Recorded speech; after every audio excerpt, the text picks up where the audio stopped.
ODOT, in partnership with the city, is nearing the halfway point of the Murphy Crossing project at the southern intersection of Highway 97 and 3rd Street.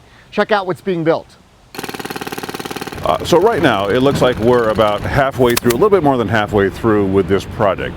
We've got the roundabout done here, the ramps to Highway 97 are coming into being, and so what with the completion of the bridges this year, we'll be more than halfway done. Yeah, the project's coming along very nicely with the help of ODOT. Knife River's doing an outstanding job keeping it on schedule, and we're really excited about the possibility of the Murphy Road opening here soon, as well as the on and off ramps to 97 to allow better access to 3rd Street. The bulk of the project has been done, but there are some really finer points, if you will, that have to get done by next year, during construction season next year. We'll be extending Murphy Road across to Brookswood and build 2 roundabouts tentatively, one at Brookswood and one at Peril, and that'll finish out the project. Well, anytime you come into town with a project as big as this, you're going to affect the businesses, the people who live nearby, and folks who are just touring through. So no question, we've broken a few eggs, but we're trying to make an omelet out of it.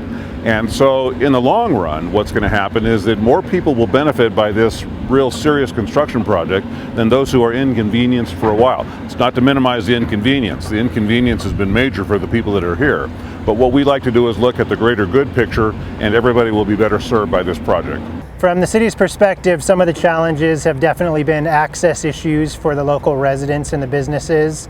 We realize it's not always easy to maneuver around construction projects, and the south side of our city doesn't have the best road network to begin with, so this has definitely been one of the more interesting detours.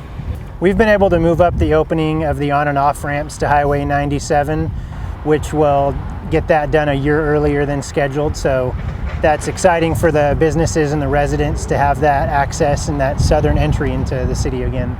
In the area, you'll see that it had been flat, and now we've got hills in a lot of different places. And that took 60,000 cubic yards of dirt to build the hill on the Murphy ramp, the Murphy Bridge, to build the roundabout and the new bridge down below, the 3rd Street overcrossing.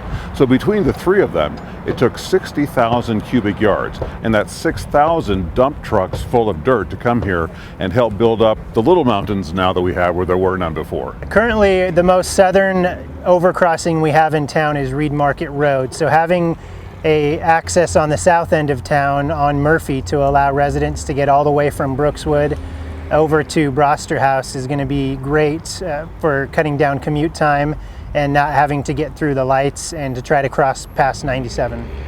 From the highway perspective, you know, what our job is to do is to try to minimize the conflicts for the through route from the Columbia River to the California border. So our job is to move freight, people, cars as smoothly as possible. And that meant pulling out a couple of stop lights. We'll lose one at 3rd Street, that's already gone.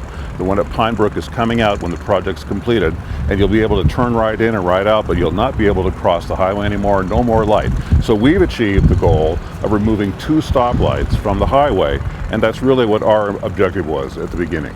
The 3rd Street roundabout was designed at more of an elevated spot than what the existing ground was, and the main purpose of that was to catch the slope coming off of the Murphy Road overcrossing, as well as to allow for proper drainage of the stormwater as it comes down onto the roadway surface so that it can get off of the roadway without impeding the vehicles. Once this project is completed in late next year, we're going to have a great access across town, and it'll reduce the number of potential traffic incidents along the highway and allow the vehicles on 97 to travel more smoothly. The funds for the project come from the Jobs and Transportation Act, which was that 6 cent a gallon gas tax that we're all now paying. So it's a return on investment for that. $27 million into this project puts a lot of people to work, gets a whole new cross-section corridor going on, and the community down here as a whole is going to experience a major shift in their transportation pattern.